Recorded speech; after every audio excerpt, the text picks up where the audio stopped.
আমাদের বোন আসিয়া আমাদেরকে ছেড়ে চলে গিয়েছে। তো আমরা তো স্বাভাবিকভাবে পুরো বাংলাদেশ মর্মাহত, এবং কখনো আমরা আসিয়াকে বলবো না। আমাদের সবার বিবেককে নাড়া দিয়েছে। তারপরও আমাদের যে ধর্ষণ বিরোধী যে মুভমেন্টটা, এটি আপামর ছাত্র জনতা মুভমেন্ট হিসাবে কাউন্ট হচ্ছে।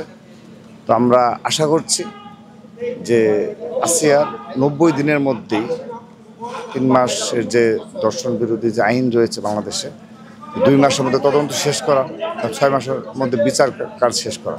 কিন্তু আমরা আশা রাখি যে 2 মাসের মধ্যে সব কিছু তারা শেষ করবে, এটি আমরা প্রত্যাশা করছি।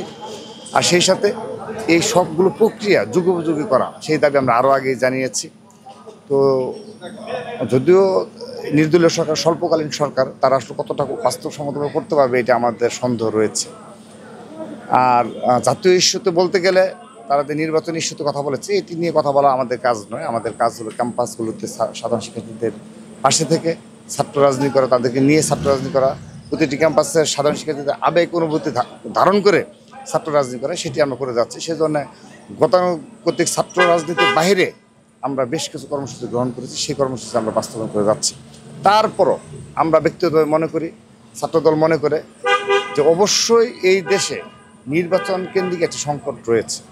তা না হলে ফ্যাসিস্ট পুনর্বাসনের যে প্রক্রিয়া, এগুলো আমরা গভীর উদ্বেগের সাথে লক্ষ্য করছি। বিশেষ করে আপনি লক্ষ্য করবেন যে কোনো বাংলাদেশে কোনো ক্যাম্পাসে আজকের দিন পর্যন্ত ছাত্রলীগকে কোনো বিশ্ববিদ্যালয় প্রশাসন বিচার আওতায় নিয়ে আসতে পারেনি। এটি তো অবশ্যই সুস্পষ্ট ব্যর্থতা। 8 মাস চলছে, তো সেখানে আপনি একজন ছাত্রলীগের সন্ত্রাসীর নামে বিচার করার মতো প্রক্রিয়া স্টেপ আপনি গ্রহণ করেন, খুবই হতাশাজনক। এবং এক সময় হয়তোবা এই দীর্ঘসূত্রতার কারণে তারা দায় মুক্তি পেয়ে যায় কিনা, সেই বিষয়টি কিন্তু আমরা একজন রাজনীতি সচেতন হিসাবে আমরা প্রশ্ন রাখি। সে কারণে আমরা সর্বশেষ মার্চ ফর জাস্টিস পালন করেছি। আমরা আবারও এই রমজানের পর আমরা মার্চ ফর জাস্টিস কর্মসূচি পালন করব, ছাত্রলীগ ও তার দোষরদের বিচারের দাবি। ধন্যবাদ।